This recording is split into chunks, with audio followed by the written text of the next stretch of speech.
Hello everyone, I am Jyoti Jha and welcome to NCERT the mind. तो आज हम लोग पढ़ेंगे क्लास 3 ईवीएस अरिहंत वर्कबुक का चैप्टर 23 ए ब्यूटीफुल क्लॉथ। तो चलिए पढ़ना स्टार्ट करते हैं। आप भी अपना वर्कबुक निकालिए और मेरे साथ साथ बनाना स्टार्ट कीजिए। A beautiful cloth, select the best option. Best option select करना है। A dupatta is a long piece of dash cloth. एक दुपट्टा जो होता है वो लॉन्ग पीस होता है किस क्लॉथ का? स्टीच्ड क्लॉथ, अनस्टिच्ड, वुलन या नन ऑफ दीज। तो क्या होगा? B number, unstitched. ठीक है, टिक लगाएंगे। A cloth like a dupatta can also be worn as a. तो देखिए एक क्लॉथ होता है जैसे कि दुपट्टा, तो दुपट्टा को हम लोग किस किस तरह से पहन सकते हैं? तो लुंगी या टर्बन, चुन्नी, ऑल ऑफ दीज। तो ऑल ऑफ दीज, ठीक है, इसमें टिक लगाएंगे। All pieces of cloth have dash running along their length and breadth, threads, strings, embroidery, none of these। क्या होगा? ए नंबर, threads, टिक लगाएंगे। Sajida was thinking about the dash in her dream, shawl, sari, दुपट्टा या none of these। तो दुपट्टा, tick लगा देंगे। What did साजिदा's sister give her? A cloth, a चादर, ए दुपट्टा, none of these। तो क्या होगा? ए दुपट्टा, टिक लगा देंगे। Fill in the blanks. Sajida's dupatta had small mirrors stuck on it. Sajida played with the dupatta after eating dinner.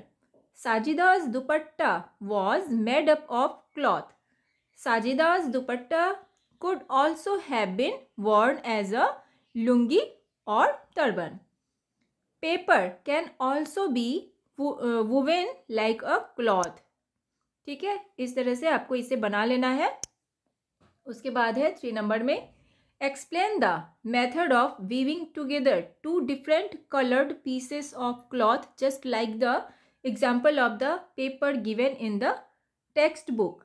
अब देखिए इसमें जो ना आपको मेथड एक्सप्लेन करना है, जैसे कि 2 तरह का जो होता है डिफरेंट कलर के पीसेस हैं, तो उसे आप किस तरह से आप बना सकते हैं। To start you off, the first step has been written for you. Now write the other steps using the first words as clues given in each step। अब देखिए नीचे जो है ना, जैसे कि आपका क्लू के तौर पे दिया गया है, फर्स्ट वर्ड जो है दिया गया है, फिर आपको बताना है।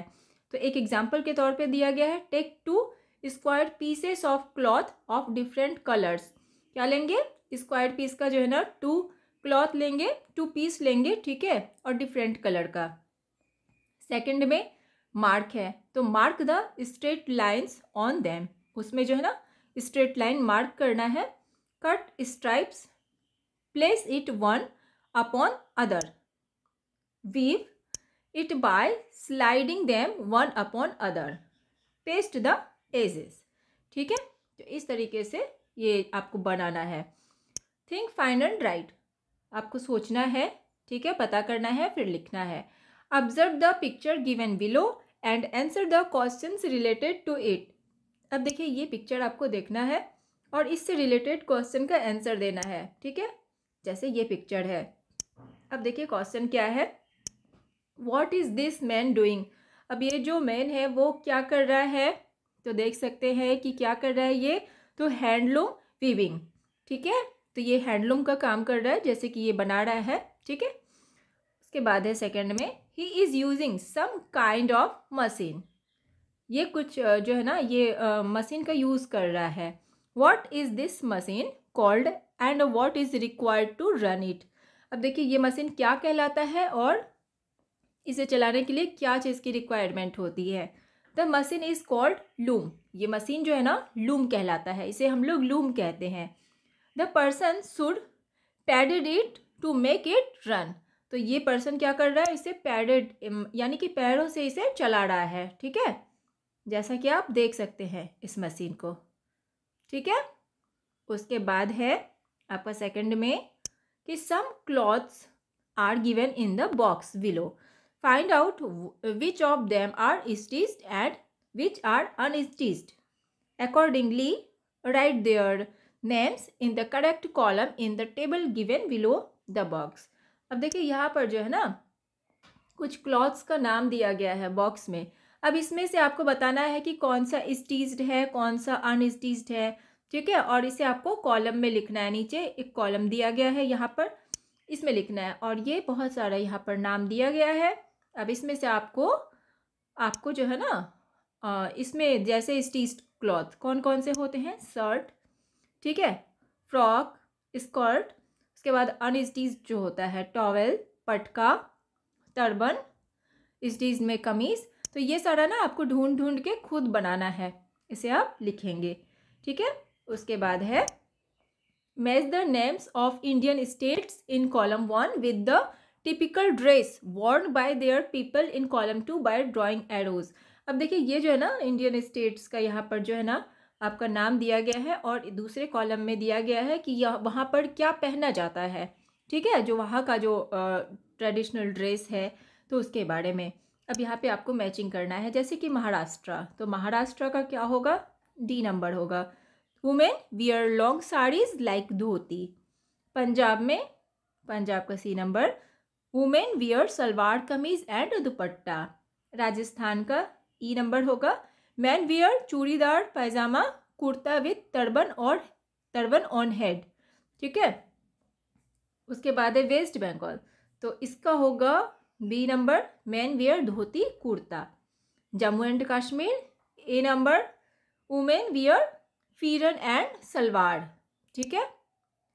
उसके बाद है आपका 4 नंबर में, find out and write the names of various fabrics natural और synthetic used in making clothes and various furnishing used by us.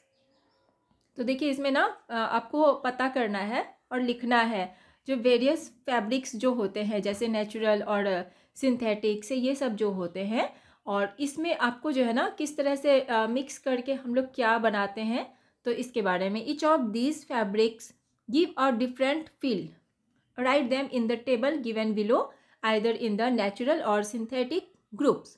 One fabric in each group has been written to start you off, ठीक है। अब देखिए यहाँ पर जो है ना एक तो दिया गया है स्टार्ट में नेचुरल फैब्रिक, नेचुरल और सिंथेटिक है। अब इसमें सिल्क है, इसमें नायलॉन है, तो और भी क्या क्या होगा, कॉटन, वूल, जूट। उसके बाद है एक्रिलिक, पॉलिस्टर, रेयॉन। तो ये सारा आपको लिखना है। 5th नंबर में है find the names of clothes worn in India in this word puzzle by outlining them. These names are given in the box below. अब देखिए ये सारा जो है ना इसमें नाम दिया गया है इस बॉक्स में, ठीक है। तो ये सारा क्या है, क्लॉथ है, और नीचे पजल दिया गया है, वर्ड पजल। तो इसमें आपको आउटलाइन करके इसे सॉल्व करना है कि कहाँ पर क्या है, ठीक है। जैसे कि सॉल लिखा हुआ है ऊपर, तो सॉल कहाँ पर है, इस जगह में, SHAWL। तो इसमें आप आउटलाइन करेंगे। उसके बाद है लहंगा, लहंगा में यहाँ पर। उसके बाद है ट्राउज़र, इसमें आउटलाइन करेंगे, ठीक है। पटका है। इसके बाद है आपका स्कार्फ, स्कार्फ में आउटलाइन करेंगे। फ्रॉक है, तो इसी तरीके से आप सारे को ढूंढेंगे और आउटलाइन करेंगे, ठीक है। तो आपका वर्कबुक कंप्लीट हो चुका है। तो कैसा लगा आपको पढ़ के मुझे ज़रूर बताइए, और अच्छा लगा हो तो मेरे चैनल NCERT द माइंड को लाइक सब्सक्राइब कीजिए और पास में दिए गए बेल आइकन को ज़रूर प्रेस कर दीजिए, ताकि NCERT से रिलेटेड हर वीडियोज़ आपके पास समय से पहुंचती रहे।